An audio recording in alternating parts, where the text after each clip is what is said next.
Noel. For those of you who don't know me, most of you don't, I don't think. Um, I'm introducing our next guest. I'm so excited to introduce my mentor, Andrea Nicholson. She's running the show these days as Senior Director of On-Air Promotion at Fox Sports in Charlotte, and her journey is honestly packed with lessons for anyone jumping into something new, especially folks coming out of the service. I'm so sorry. Y- You're doing great. I'm so sorry. You're doing Andrea great. kicked things off in the trenches, starting off as a production assistant and a librarian, then producer, digging deep in places like NASCAR, Images, and Wheeler TV. She had to get gritty, think on her feet, but basically keep engines and TV crews running. Later, she took on bigger jobs at NASCAR, regularly through schedules and personalities, real high pressure stuff. Then Andrea switched lanes, taking on account manager roles at Brenton Productions and stepping into the business development at Speed Digital, where she had to learn tech and build tools for car fanatics, all while keeping clients happy and projects moving. Every role shaped her leadership and helped her build a killer toolbox. After plenty of hustle and a little luck, Andrea made her way up and now leads teams at Fox Sports, handling live TV, building marketing campaigns, and keeping things on track when life gets hectic. I found myself lucky to get paired up with her through the American Corporate Partners Mentorship Program. I'm sure some of you have heard about it. Even though she's not a vet, Andrea's mentorship has been a game changer in my own boots to business journey. So let's dive in and learn how Andrea worked her way up and snag some real world advice for anyone ready to jump into a new chapter, military or not. Thank you, Noelle. That was really that's kind of impressive. I like to hear it all at once like that. Yeah, so just to kind of touch on what Noelle said, I started in TV like while I was in school and I just was ready to work, so I just kept going with it. Um, I learned on the job, I was just in school and I hated it. And so I just got done as soon as I could. I had nothing.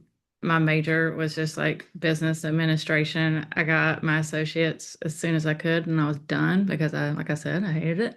So I had nothing related to media, television production, marketing, none of it. But I did have this job while I was doing it, and I I saw a future there. So I stuck with it, and you know, here I am, 25 years later. Um, but like Noelle was saying, I can kind of tell you a little bit more about what I'm doing now, which is senior director in on-air promotions. So what that means simply is that we create commercials for programming on our network. So everybody watches the NFL. I know that. So NFL on Sunday on Fox, there's a 1 o'clock game, there's a 4 o'clock game. We make commercials to tell you when that game is, who's playing, and we do that for every sport that we have. So it's a rewarding job in that, well, I shouldn't say rewarding. Um, it it's it's nice because it never gets old. I work in sports. Sports have a season. As soon as I'm done and think I could never watch another NFL game, it's just about time for um, you know, the spring sports to start, which, I'm just dying for baseball to start come April. But come October, I'm pulling my hair out because the World Series is going to kill us. um, but it never gets old, and it's not critical stuff. I mean, it's it's entertainment essentially. So as long as people remember that, your job is not too stressful on my side of things. Um, but it can be a little bit just with all the parties involved. And when it comes to project management, I've seen it from tech side, like Noelle was saying. I did work with a startup that we developed software for classic car dealerships, service centers, and all this, and collectors. Um, and that was a more traditional project management role in that it would what's out there when you search for a job as a project manager and you have PMP certifications, it's more in that line. But I moved it over to television production, and it's still managing different parties. They're just creative instead of technical. So they like to see their information and the way their timeline is going a little differently and not so cut and dry. But knowing that and having done both of them, it definitely, I see the comparisons and the way that they are very similar. So when you were working at NASCAR doing productions and stuff like that, Mhm. what did that look like, and how did you get into that specifically? Well, that initial job that I had was with a production company that did motorsports production. And we kind of did everything. We did NASCAR, drag racing, monster trucks, motorcycles. If it was on TV back in the old like TNN days, it was um, on TV and had motorsports around it. We produced it. And NASCAR was a big part of that. So I got involved with NASCAR side of things in that business. And then the way that business works is, it's on one network, and then 2 years later, it's on another network, and then contracts change.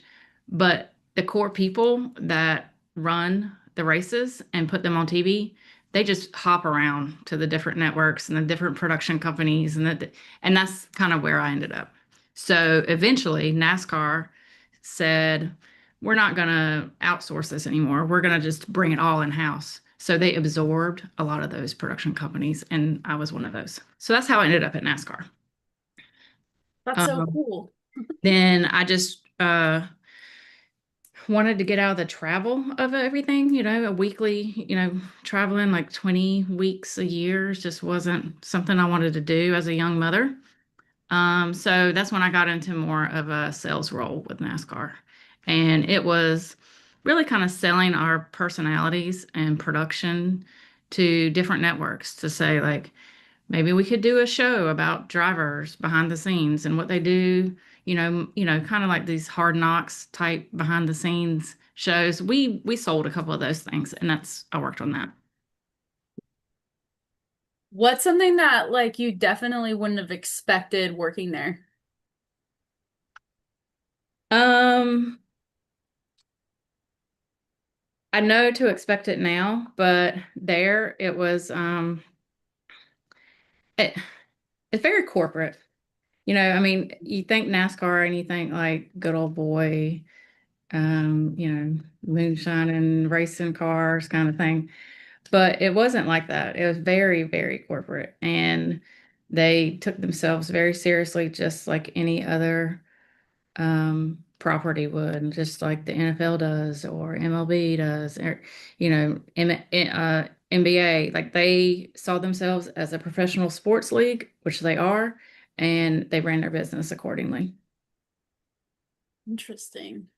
Well, so like when you switched out of the kind of sports realm and you went more into like the account management and business development, kind of sales side of it, like what kind of like had you moving from NASCAR to what was it? The sales role that you did and then moving back into it? Like what was the switch?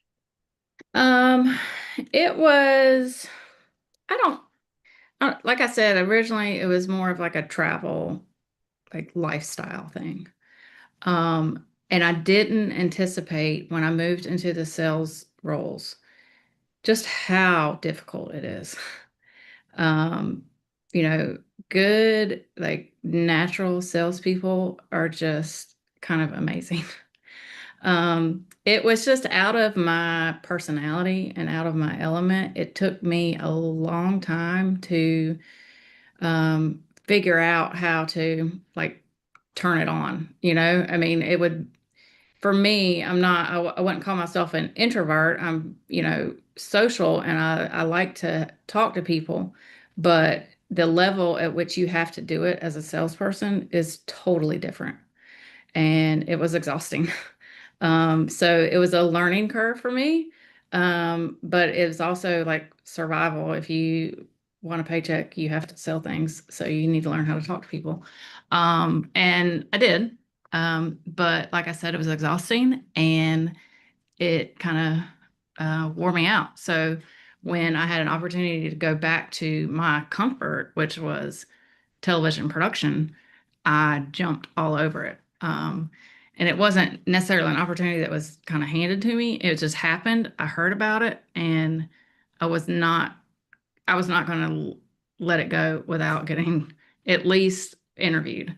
And I used every network trick I knew, you know, like anybody I knew that worked at Fox, anybody I knew that ever had worked at Fox. I did it. I worked my network and I got interviewed and ultimately got hired. That's awesome. Like that's something that we talk about a lot in this program is about how critical it is to kind of build your network and maintain it and lean into it when you're seeking those professional roles. Yeah, for sure. It's a fine line because you don't ever want to be the person that only reaches out when you need something.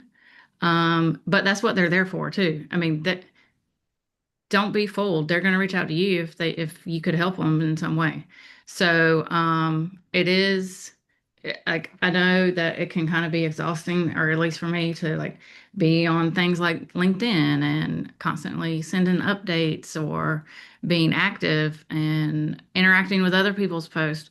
But you never know when it helps. And if you can be the person that helps somebody, then it's rewarding and that's good. You know, it's a bonus for you as well. But if somebody's out there that can help you, at least you would be aware of it. What was probably like just like going just for 2 seconds going back to the sales thing, what was probably like your greatest like the greatest thing that you took away from that that kind of helped you prepare for your journey into Fox Sports? Um, okay, so in sales roles, there's all these like, there's always all kinds of sales trainings, and they all basically boil down to psychological evaluations of your potential clients. But it is helpful as a manager to be able to go back on those sorts of things because, like, one of the main things in sales is you got to find your clients or potential clients' pain point and solve their problem. Well, everybody has a pain point in every way. So whether it's, you know, somebody's schedule, whoever you're managing, the schedule doesn't work out for them, or they're not using their skill set at their task, all of those things are a pain point for them. So you want, as a manager, you want to solve it so they can be as efficient and productive as possible. So a lot of that, like evaluation, personality evaluations, and things like that. It comes in handy, or it is a great tool for a manager. Those are some really good like thought something to really think about when you're like trying to do your job search or transition. So I love Yeah, for that. sure. And I think that applies to the interview conversation too, Hmm. because you ultimately you know that you're selling yourself for a role that they have. You already know what their pain points are because they put them in the job description. Um, so you can provide a way to show them that you can solve those pain points without telling them how, because then it would be free and you don't want to give it away for free. Um, but it is a trust thing. So in preparation for this, I was just kind of like looking around at some different people I follow, professional speakers and things. And one thing that came up that is very true in kind of all interactions is when you first meet a person, whether it's for an interview or just in general, they are looking for two things. They want to know if they can trust you and if you're going to be reliable. So, however, you can get that across as soon as possible that you are trustworthy and will be reliable, that kind of gets out of the way. And then you can get to the meat of where you are actually, qualified for the job and where you can provide those services. That's some really good advice. So when you realized you were like, how does managing a production team like translate into like any large scale operation or organization, like managing projects within those organizations? Um, it depends. I don't know how comparable I can take what I do into like a larger scale. I mean, I would assume that there are comparisons and similarities. Um, but we kind of have all the same things that a lot of problem people have when you initiate a project is we have a scope of work. We have kind of a brief of who's the audience, what's the call to action, that sort of thing. Um, and then we have creative minds that are all coming up with something different. So, and we have to not waste anybody's time, but also we have to kind of consider all ideas. And so that first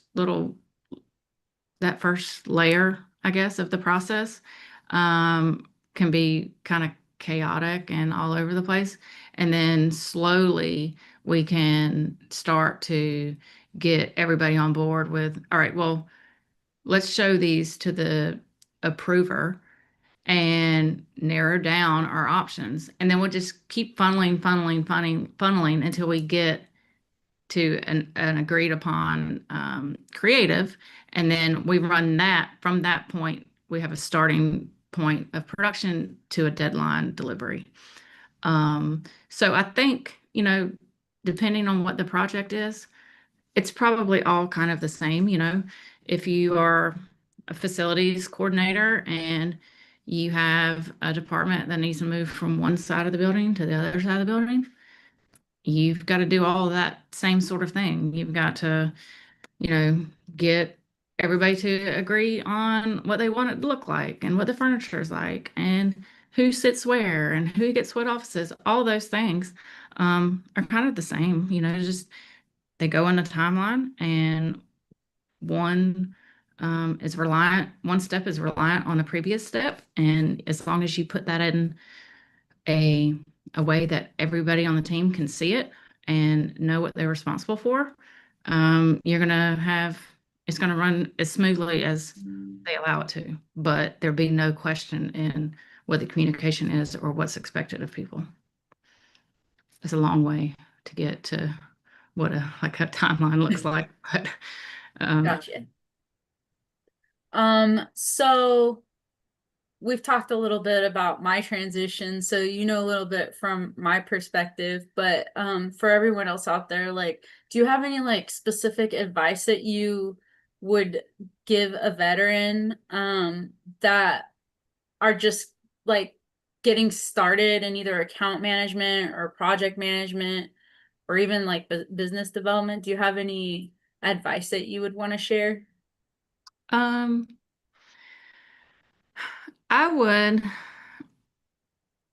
I would say that just because, and I've told you this, Noel, just because you haven't worked in a corporate space or you haven't worked in, a civilian environment doesn't mean you haven't worked and that you don't have the experience, because you do. You have a whole career of experience in high pressure situations with, personalities you did not choose to work with.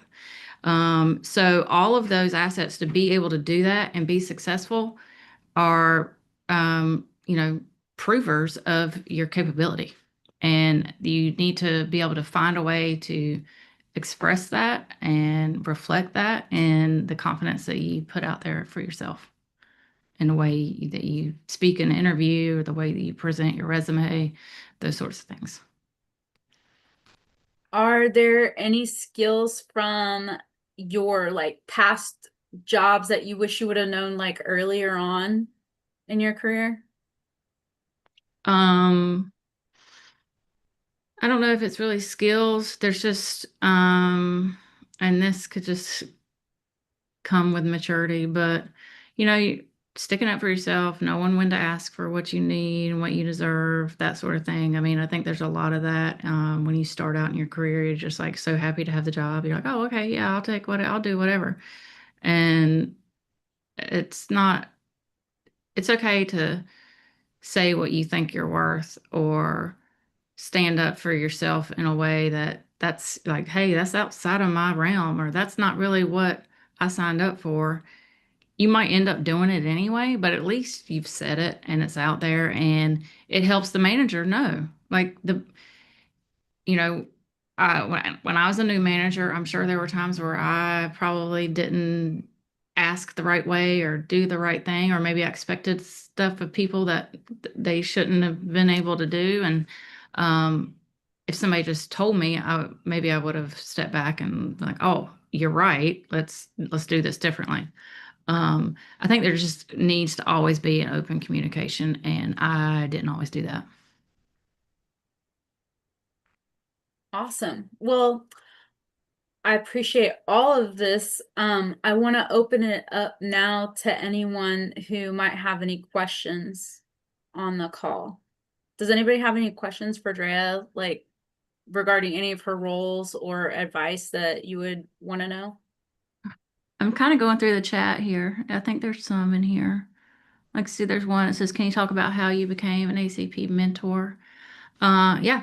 So, a mentor of mine at Fox, um, she's kind of like the ultimate mentor, in that she wasn't officially one of my mentors, but I really looked up to her. And if I reached out anytime, she always helped me out. But she's big in the mentor scene of like, she's in all kinds of different organizations.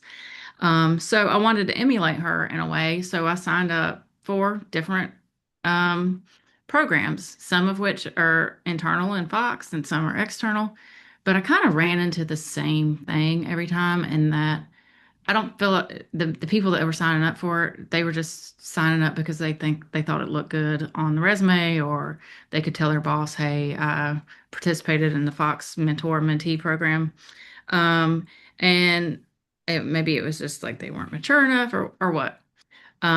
So when this came about, it was through Fox, and they put it out. I thought this might be one where I felt like I could actually be a help and maybe more successful, because this is not going to be a person, no knock to people that are young and out of school. It's just, this is, you know, serious adults that have had a career that are looking to further their career.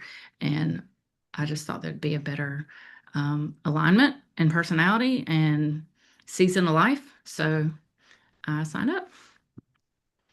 And I'll share that like on if you haven't gotten a mentor yet through ACP, you do have the opportunity. I specifically, like, I wasn't sure what I wanted to do, and I wanted to do something like in marketing and also I was interested in marketing and project management, and I lucked out and struck gold because I got someone who did both. But like when you have the interview call with ACP and they're trying to match you with the mentor, be specific about who you're. I also asked for not a newbie. I didn't want somebody who I was like their first mentee. I really wanted to have someone who had gone through the program and had some experience in the mentoring realm.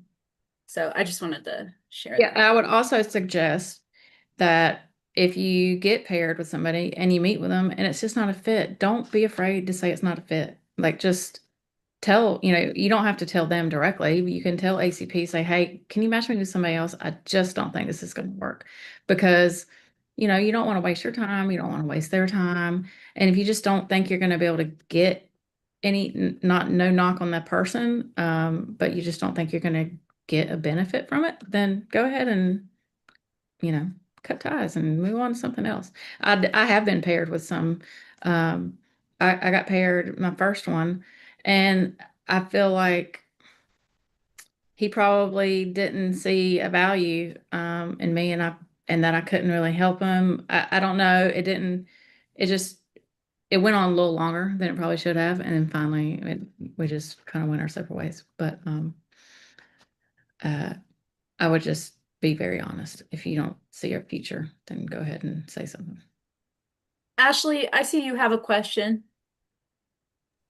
Hi, Miss Nicholson. Good afternoon to you. I've always wanted to work for the news, so this is so cool to meet you. No, what I wanted to ask you was, where do you apply for jobs at Fox News? And then before that, I wanted to ask you, like, what does a normal day look like for you in your day? Like just coming in the morning, what would you, Okay, if you want so to give me like a overview? yeah, for sure. So for Fox in general, you can go to Fox. Hold on, I don't want to lie to you. Let me tell you. Oh, thank you. Fox Careers. Yeah, foxcareers.com. Okay. And if you go to foxcareers.com, you can see every brand of Fox. So Fox as a whole is Fox Entertainment, Fox Corporate, Fox News, Fox Sports, Tubi, that free app on your TV, Tubi. Yeah. Okay. So all of those jobs are on Fox Careers, and Okay. even some of the local Fox affiliates have jobs on there because there's Fox affiliates in every city, but there's like maybe 20 of them are owned by Fox. The rest are privately owned. Oh, wow. But if they're owned by Fox, they probably will have jobs on here. Oh, wow. Yeah, I live in Abilene, Texas, and I see a little small one down the street. Oh, I don't know if they're an owner operator or a Fox one, but you can definitely look into it. The other brand that we have is Big Ten Network. So that's Big another Ten. sports brand that we have.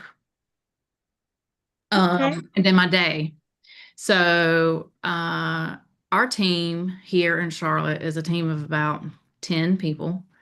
And we kind of mirror another team in LA. So my boss is in LA, his boss is in LA. A lot of the people that give us our orders are in LA. Okay. But we do have a team in Charlotte, and we meet every day. We all start about 9 o'clock. We meet every day about 10 o'clock. That's our traffic meeting where we just make sure um, everything's on time, who's working on what. We can prioritize where things are going. If we need to put extra people on something to get it done in time, we can decide that then. We decide what edit rooms things go in at that time. So we just kick the day off pretty much every day at 10 a.m. Sometimes that meeting is like 5 minutes. Sometimes it goes on because we start talking about new shows that we're watching or whatever. But it's just a good kind of slow ease into our day. And then for the most part, everybody has their assignments and they work kind of independently. I mean, we do work together as needed, but it's usually a producer works on a project with an editor and they see it through until they deliver it. And then next week, they probably have another one. Wow, that's interesting. Well, thank you for what you do. Appreciate you, and thank you for the info. I got it written down here for later. Does anybody else have any questions for Drea? I think let me look in here. James? Yeah. Hey, Andrea. I had a question about your time with NASCAR and Yeah. seeing, being part of the business development and project management. What's it like traveling with, the NASCAR crew, the NASCAR headline? Because, if you watch it on TV, you see the broadcasters, you see like the pit road broadcasters. but you don't see a lot of the behind the scenes. And I know, they're there Thursday through Sunday a lot of times, if not even longer in the week. What's that like? What's that atmosphere like week to week? I mean, it's kind of like a carny type atmosphere, and that is the traveling circus of the same people, and it moves city to city. People getting their cliques of groups. So you always have the same kind of people that gravitate towards each other. So they're the ones that you go out to dinner with. They're the ones that you go sightseeing with if you have some time while you're in the city. But for the most part, it's a really tight-knit community, and very like a lot of other sports. It's just a family type atmosphere, and that everybody looks out for each other. And they're there to help each other. It was, if I worked all day long and no, I wasn't going to be able to eat lunch, I could run in one of the Hendrick trailers and they would serve me lunch, or they'd let me eat with their crew. Or if I needed a ride to the racetrack, I could, hitch a ride from the hotel. It's that kind of sports team mentality. Honestly, it sounds kind of like a little short-term deployment, just a I, weekly I would, deployment versus a 6-month deployment. I could see that being a very close comparison. Yeah, appreciate it. I saw another question in here. Any specific advice for succeeding in what's perceived as a traditionally male-dominated field? I think it's great that you're doing it and mentoring as well. Yes, I would say, find the women and get together, because they help everybody helps. But, if you are there, if there's another woman in the organization, and even if, it's, just in the field. So like if it was at NASCAR, for instance, and I worked for NASCAR TV production, I still was very close with maybe the PR person at a race team, or one of the chaplains at the ministry. Like there's, I mean, I'm not trying to exclude any of the guys here, but all the women know that when you find your female companion at work, it helps a ton. And you can, who can help you, and who can look out for you. And I would that's my main, if you're in a male dominated field, find the woman and make an alliance. Ricky. Hey there, Andrea. This is Ricky. My question pertains to, so you're in the North Carolina area, is that correct? Yes. Okay. So you're going on air and doing productions for the sports teams that are out there, if I'm not mistaken. Yes. Okay. So we have the Hornets, the Panthers, and then no other teams, right? It's just those two? Yeah, in Charlotte, it's Hornets, Panthers. We don't have a baseball team. Okay. And then in Raleigh, we have the Hurricanes for a hockey team. Ah, that's what it is. Okay. So you're going on to all these events and stuff, right? What do you see as like a reporter when you're in the field, right? What are the things that you're noticing about like um, the athletes as they're going out there, right? Like you're kind of around them all the time. It's their job, they're at a high level, right? And they're performing all the time. But sometimes like reporters really drag them down, like they can really eat them up. So I was just curious, like from your perspective, when you're trying to report on something, are you looking for like the negative side? Are you looking for like the positive side of things? Like what's your perspective whenever you're out reporting? Well, for me, we are in the promotions part of things, so we want things to look as good as possible. It's all happy, it's all good. So we don't promote the negative. So and anything that an athlete would ever do for us is really a favor. So we don't push the line in any way there. Now, a sideline reporter is a whole different story because they're more the news of the sport, and they're trying to portray the storyline of the day, however it played out. So, if there's a penalty involved, then they have to ask about it. You can't sugarcoat it. You gotta ask about it. So it really just depends on the role. And I think, from my experience, uh, obviously these athletes they're at work, they're in their game, and they might not be in the best mood, and they might not be the kindest to you at that moment, but they do know that you're just doing your job. I mean, as long as everybody's respectful, they know that everybody has jobs to do for the most part. There's comments that say you'd be a good journalist, Ricky. Thank you. Thank you, sir. Thanks, everybody. Chad, how about you? Thank you very much. Quick question. I've been a career public affairs officer my entire time. Done the marketing, done the journalism, media outreach, and all that. I'm moving back to Indiana, where I'm from. Don't have a lot of contacts and things like that. So my question is, in your profession, when you're looking at hiring people or just networking, what is your opinion on joining like PRSA?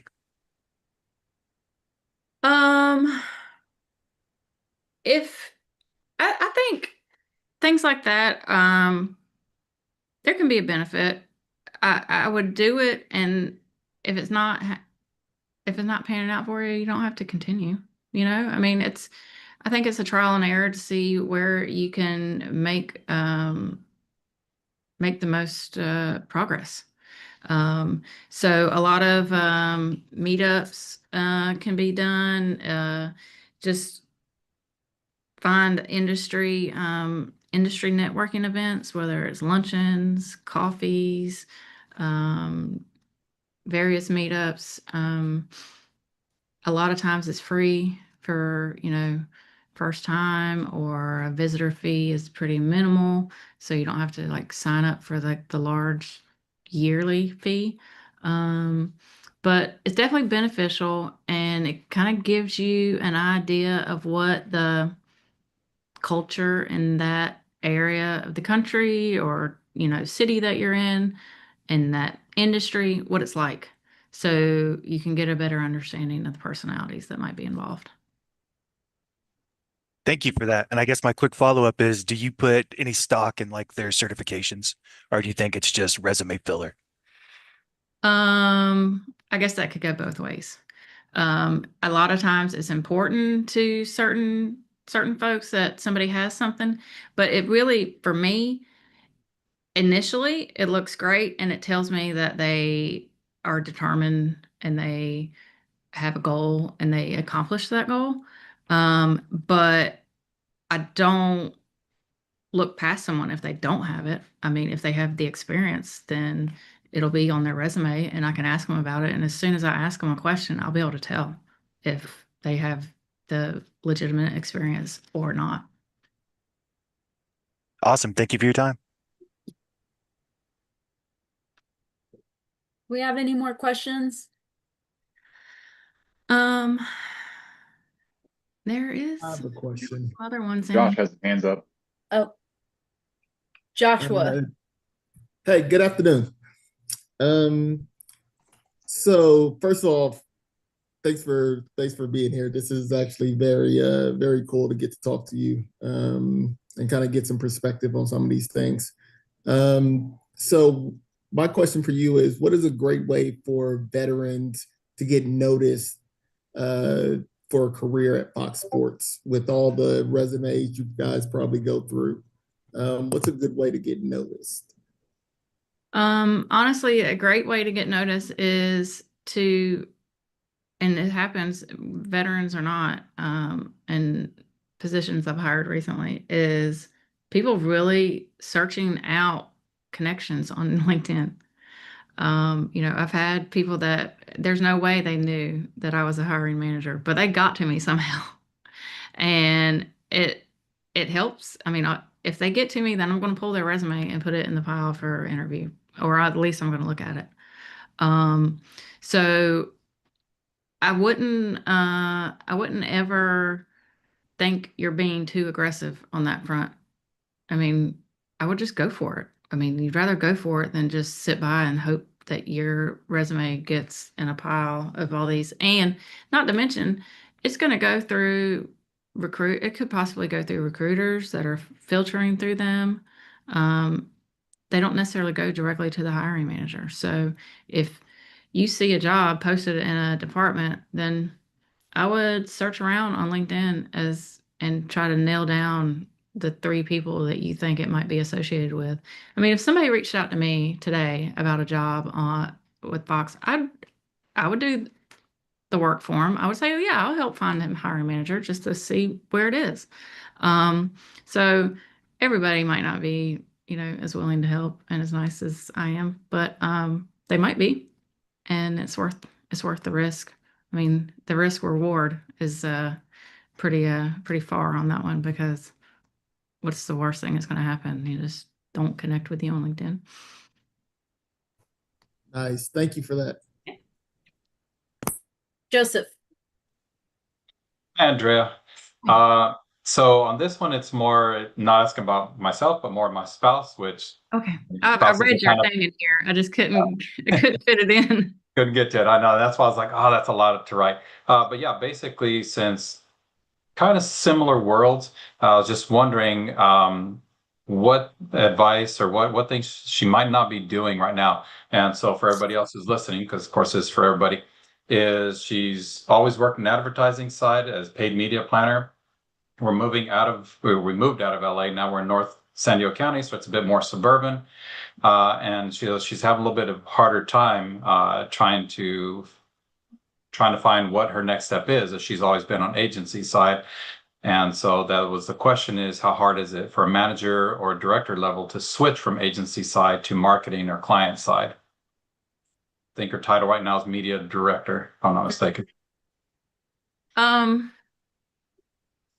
If I were her, my suggestion to her would be to work her network, because I'm sure she has a fairly extensive network.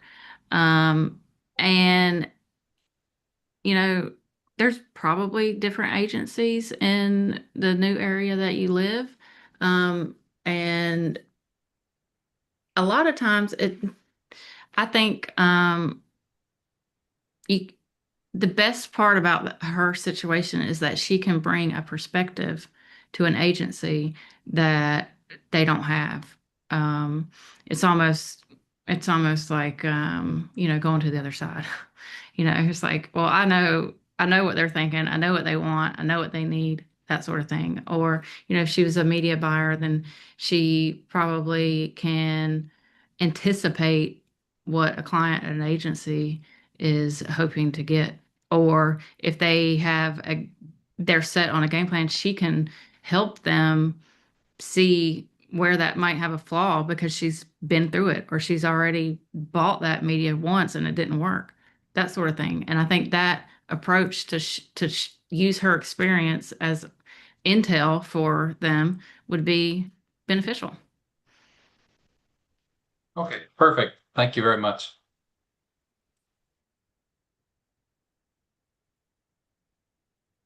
Does anybody else have any questions? I didn't see any in the chat. All right. Well, thank you so much, Drea, for coming and sharing your wisdom and your experience with everyone. We really, really appreciate it. Yeah, thank expect you. some LinkedIn connection requests. Oh yeah, for sure. Bring them on. I look forward to it. And thank you, Noelle. You made this it was not painful like I thought it might be. I wouldn't do that to you. So thank you. You're really good at this. Awesome. Thank you so much. For everyone else on the call, please, if you're 7 Eagle, don't forget to do your end of day survey. And if you are Allegiant vets, you don't have to do it, but it's really good if you want to connect with any of the speakers. So, Thank you so much, and have a good day.